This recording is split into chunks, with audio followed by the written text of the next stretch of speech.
Dans cette nouvelle vidéo, je te présente un outil qui s'appelle Crowding. C'est un outil magique qui va te permettre de localiser tes applications. On va voir nous comment l'intégrer dans une app Symfony juste après. L'idée, c'est de déposer tes fichiers de traduction ou bien de les synchroniser automatiquement comme on va le faire avec GitHub. Et ensuite, depuis cette plateforme, ça va être de pouvoir alors soit embaucher des traducteurs ou bien de toi-même gérer la traduction à ce niveau, au niveau de Crowding. Et ensuite, eh bien, d'effectuer les mises à jour automatiques ou bien manuelles depuis ton application.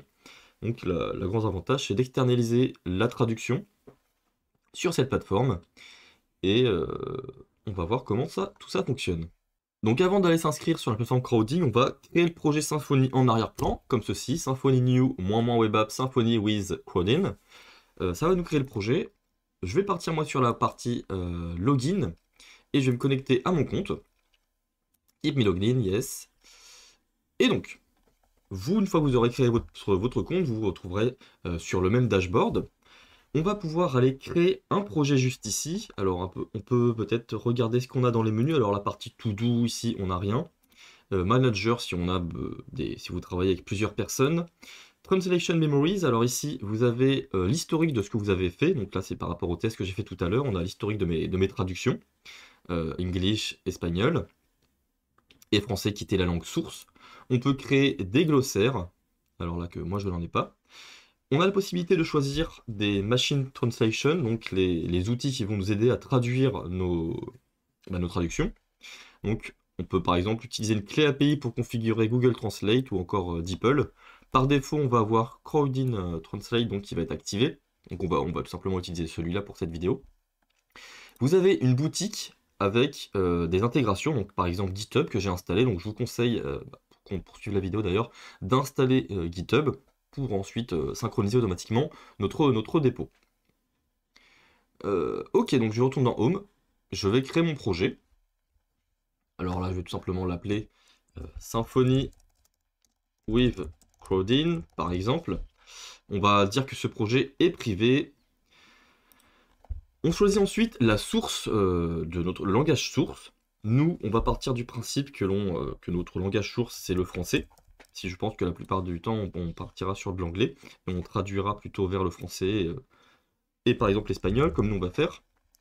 On va commencer par le français, et on va vouloir traduire notre application en anglais et en espagnol, voilà, pour bien comprendre que, oups, Spanish, que Crowdin peut gérer donc de multiples langages, et ça fonctionne très bien. Langage source, donc ce sera le fichier de traduction de base que l'on aura dans notre application Symfony. Et au niveau de Crowdin, on va gérer les traductions anglaises et espagnoles. On clique sur Create Project. Et voilà.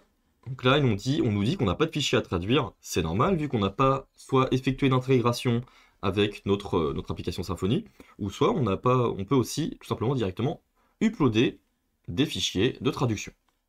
Donc on se retrouve sur ma fenêtre console ici. Je vais activer Symfony comme ça. Je vais rentrer donc dans mon projet cd Symfony with Crowdin.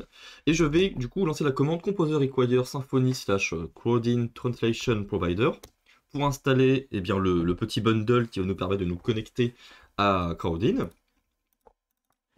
Ok, donc ici on a l'installation qui s'est effectuée. On va avoir le fichier .env du coup qui va être mis à jour avec cette clé qui a été ajoutée. Et donc ici on doit ajouter le project ID ainsi qu'un API token. On va pas avoir de organization domain. On va juste mettre un arrobas default. Pour récupérer ces informations-ci, on va dans settings quand vous êtes dans votre projet. Et on devrait trouver le project ID quelque part. C'est peut-être plutôt dans Tools, puis dans API. Voilà, project ID ici. On va du coup, à la place de project ID, écrire du coup, oups, on va copier, remplacer du coup par 658.180 dans mon cas, et on a l'API token dans Personal Access Token, comme ceci. Alors je vais par exemple supprimer ce token, ok, et je vais créer un nouveau token exprès pour la vidéo, que je supprimerai ensuite. Donc on va autoriser toutes les actions possibles, voilà, on va le rappeler main token, je vais du coup le copier, puis le coller, oh mince, hop, voilà. Donc ça c'est configuré. Maintenant ce que l'on peut faire c'est créer un nouveau dépôt sur GitHub que l'on va appeler Symfony with Crowdin, comme ceci. Donc là moi, mon dépôt va être privé pour le moment. Et je vais initialiser mon repository avec du coup en ligne de commande. Alors, si je me rends sur ma fenêtre ici, git status, ok. Alors ce qu'on va faire par contre, c'est faire un cp.env.env.local pour avoir mon fichier .env.local et ne pas commit cette ligne ici. On va revenir en arrière pour ne pas commit l'API key. Et donc c'est configuré ici en local. On va pouvoir faire un git add point. Bon, hop. On va juste faire un force commit comme ceci. Bon, même si on a la config PHP Store, c'est pas grave. Alors oui, il va falloir du coup récupérer ceci. Voilà. On a commit du coup sur notre dépôt privé. Si j'actualise, on devrait avoir voilà, les fichiers, juste ici. Donc c'est le dépôt qui va servir à mettre à jour ensuite les traductions automatiquement. Ce que l'on va faire, c'est directement créer un contrôleur. Symfony console make contrôleur, on va l'appeler home. On va créer dans le dossier ensuite translations un nouveau fichier que l'on va appeler messages, donc c'est le nom du domaine de traduction de Symfony. Ça va tout simplement regrouper toutes les traductions de notre application. On pourrait créer plusieurs domaines, par exemple un fichier admin.fr.yaml qui regrouperait uniquement les fichiers de traduction, les traductions pour la page admin, les pages admin. Dans notre cas, ça va être une application simple, on va faire juste des traductions d'exemples. Donc voici notre fichier source. On va lui attribuer deux traductions, par exemple save, donc enregistrer, et enfin cancel, annuler. Ça va être notre fichier source de base avec ces traductions. Ok. Je vais pouvoir push mes dernières modifications. Alors je vais le faire directement avec PHP Storm. Add files. Voilà, on n'est pas précis, mais on s'en fiche. Push. Ensuite, on va pouvoir modifier la configuration de Crowdin du coup dans le dossier config, packages et translation. On va avoir ici la key provider qui a été rajoutée avec Crowdin. Et donc, on peut rajouter les domaines que l'on maintient du coup avec ce provider. Ici, on va écrire un tableau, donc domains:"messages", donc qui est tout simplement le nom du fichier. En dessous de DSL, alors je vais rajouter locals. Et on va spécifier quels sont tout simplement les langages pris en charge. Dans notre cas, on va voir le français, l'anglais et l'espagnol. Par défaut, on va dire que notre application est en français, donc on utilise default local fr. Je vais pouvoir aller dans mon home controller aussi, retirer le ignore, enlever le /home et juste garder le slash pour être pour ne pas avoir l'erreur lors du lancement de l'application. Donc je vais lancer mon projet avec Symfony Serve. Et je me rends sur mon site. On est bon. Hello Home Controller. Maintenant, plutôt que d'uploader un fichier à la main sur la plateforme Crowdin, on a la possibilité avec notre intégration Symfony d'utiliser la commande Symfony console translation de .push. À partir de là, il va aller lire du coup le fichier YAML, comme ceci, et envoyer à Crowdin le fichier de traduction qu'on avait ici. Donc on va aller sur notre plateforme, on va aller faire un F5, on va actualiser. On se retrouve avec un message.xlf qui a été uploadé. Le format XLF est donc le fichier par défaut qui est importé par Symfony, comme ceci. Alors, ça ne change pas grand-chose pour nous, parce qu'on va pouvoir l'exporter au format YAML. Alors, si on va du coup dessus, si on fait un double-clic, on peut modifier le fichier, le titre du fichier. Donc, par exemple, on va appeler message, comme ceci. Ici, on ne va pas y toucher. Donc, file target languages, donc on veut que ce fichier soit traduit en anglais et en espagnol. Et c'est tout bon, donc voilà, message. Si on va dans Progress, on voit que l'anglais et l'espagnol n'ont pas été traduits du tout, puisqu'on n'a pas encore appliqué de traduction. On a la possibilité de l'ouvrir dans l'éditeur. On peut ensuite choisir nos langages. Alors par exemple, moi je vais choisir d'abord l'anglais. Et dans l'éditeur, on a la possibilité du coup de traduire directement ici. On a ici des suggestions de Crowdin Translate, Save. et ben c'est exactement ce qu'on veut, donc on va sauvegarder. Ensuite, annuler, on nous dit undo, cancel, revert. Nous, on va vouloir plutôt cancel. On va d'ailleurs approuver nous-mêmes cette traduction. Puis en fait, ça, la plupart du temps, ça se passe en 2 étapes. Le traducteur va traduire et un administrateur va aller approuver cette traduction. Une fois que ça c'est fait, donc voilà, c'est sauvegardé et approuvé. On va retourner du coup sur notre dashboard. On va aller sur le dashboard ici et on voit que l'anglais est traduit à 100%. On va pouvoir aller traduire à l'espagnol, translate, comme ceci. Ici, guardar, sauvegarder, annuler, cancelar, sauvegarder. On va pareil approuver nos traductions, pardon. L'approbation de traduction peut être rendue obligatoire dans Settings, puis dans Export, et on peut cocher ici, n'exporter uniquement que les traductions qui ont été approuvées. Donc ici, j'ai traduit mes 2 langues. Je vais pouvoir ensuite aller dans mon projet Symfony et utiliser la commande Symfony console translation pool format égale YAML. Et on va voir ce que l'on dit. Alors, language ES not found or not exist. Bon, on va regarder pourquoi. Mais en tout cas, j'ai pu récupérer, vous voyez, mon langage en.yaml. Alors, mon langage fr.yaml était mis à jour car ils mettent un espace ici à la fin. J'ai pas pu récupérer l'espagnol, alors on peut mettre un -vvv pour voir ce qu'il se passe. A priori, on n'a pas d'erreur ici, on a une erreur 6404. Langage OS not found, donc on va regarder ça juste après. Bon, malheureusement, j'ai pas réussi à trouver comment corriger le problème de la langue espagnole. Je n'ai pas rencontré de soucis en testant juste avant. Mais quand on va dans la partie Tools du projet sur Crowdin, on a l'historique des calls API. Et donc, alors il faut aller dans Tools, puis dans API. Et on voit ici, vous voyez, le not found avec du coup l'appel à notre langue espagnole qui nous indique une 404. Bon. Donc c'est pas grave, ce qu'on va faire, c'est qu'on va retirer la langue espagnole du projet. On va juste se baser sur l'anglais pour le coup.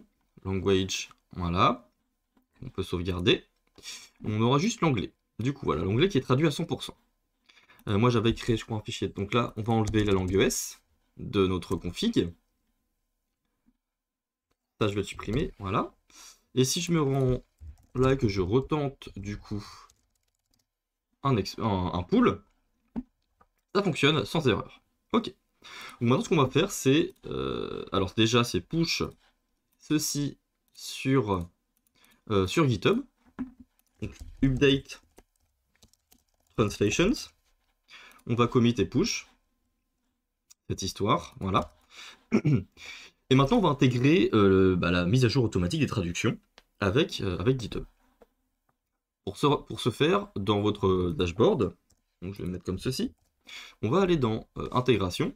Si vous n'avez pas l'intégration GitHub, vous cliquez sur Add intégration et vous recherchez GitHub, vous cliquez sur la petite flèche ici pour le télécharger et l'installer.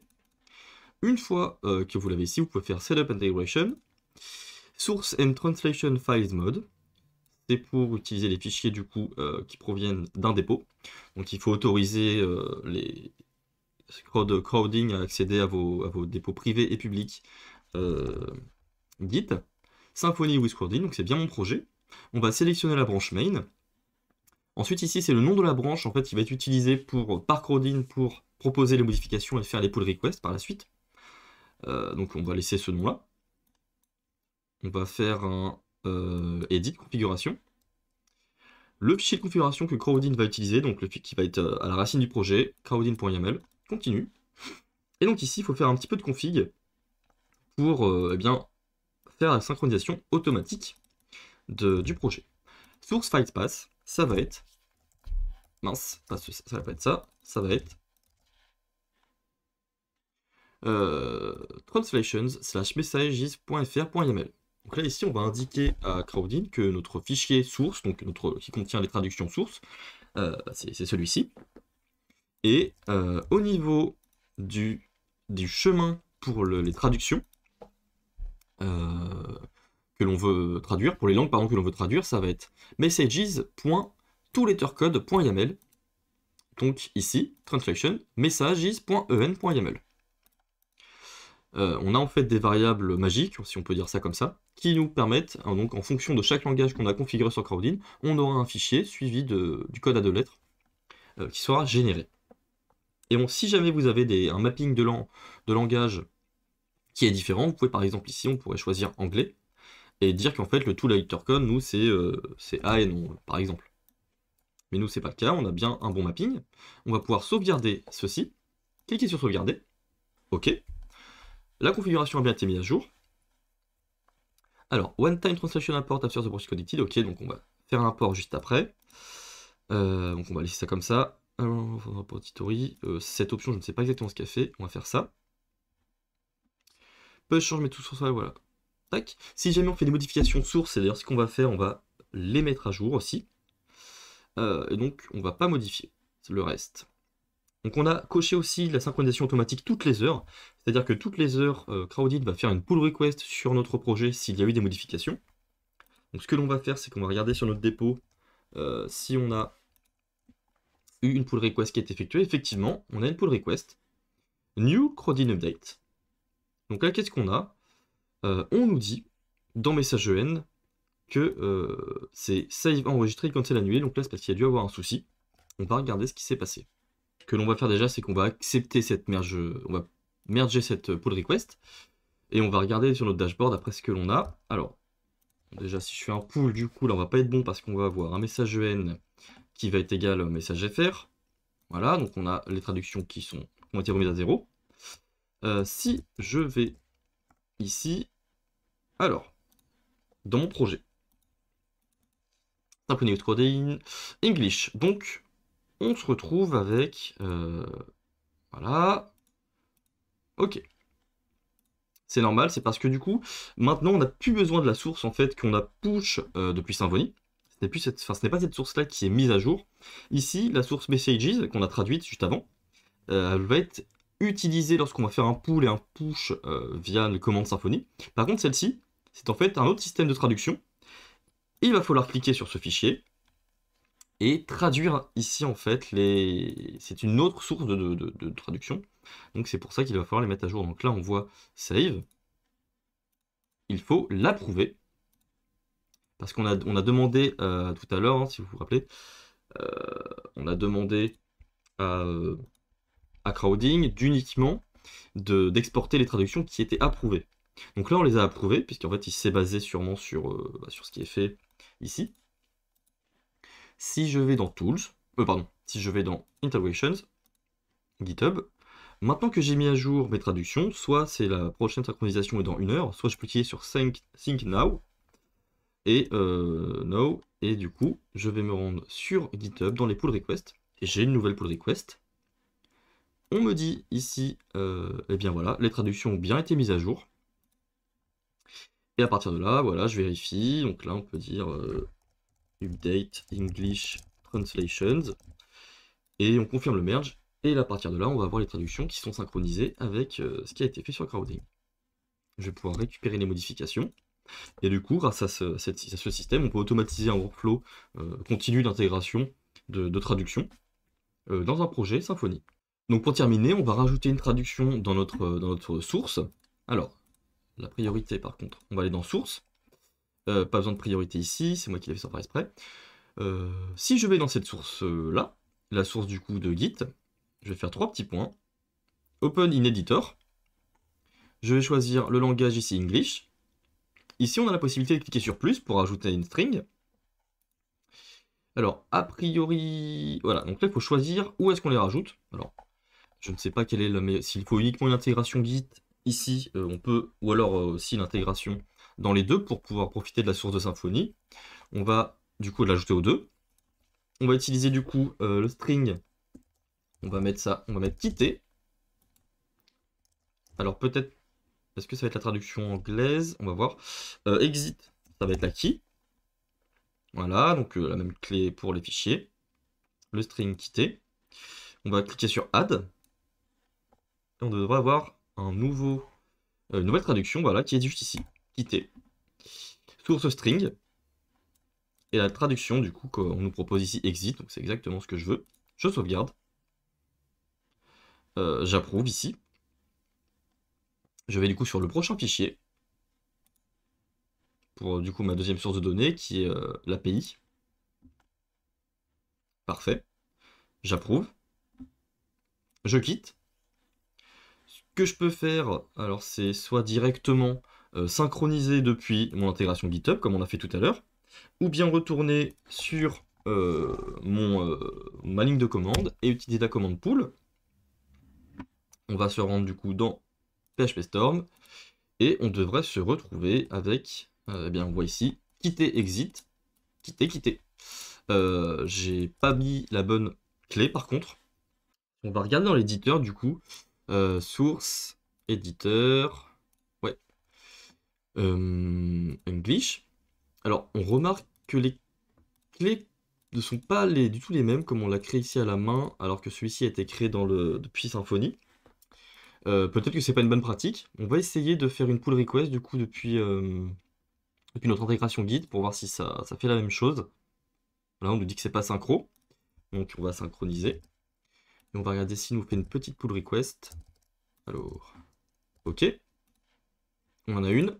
Est-ce qu'il nous fait le même problème de clé exit quitter? Donc là vous voyez, depuis Git, ça fonctionne mieux. Alors sûrement la source du coup qui n'est pas la même. Donc de toute façon je pense qu'il faut mieux travailler avec une seule source. Donc l'intégration automatique de Git me paraît assez appropriée ici. Et donc ici j'ai juste qu'à merge ma pull request et je me retrouve avec ma nouvelle clé. Si je vais sur mon PHP Storm, je vais pouvoir faire un rollback de tout ça et récupérer la clé du coup qui vient d'être mise à jour dans mes fichiers de traduction. Voilà. Et ensuite, pour utiliser ces traductions dans notre projet Symfony, on a juste par exemple aller dans notre fichier Twig et utiliser eh bien, la clé. Donc save suivi du filtre runs. On va pouvoir faire F5. Forcément, il faut le mettre après. Oh là, mon truc IA, il galère. Voilà, enregistré. Si je vais dans config, packages, framework, non pardon, dans translation, défaut local, je mets EN. Je vais pouvoir actualiser la page. J'ai cette fois-ci bien le mot save qui provient de mon fichier de traduction anglais. Voilà, c'est tout pour moi. J'espère que vous avez apprécié cette vidéo sur la localisation de votre application avec cet outil Crowdin. Si vous avez des questions, n'hésitez pas à laisser un commentaire. Si vous avez aimé la vidéo, n'hésitez pas à lâcher un pouce bleu. Et on se retrouve très bientôt pour une nouvelle vidéo. Allez, salut tout le monde!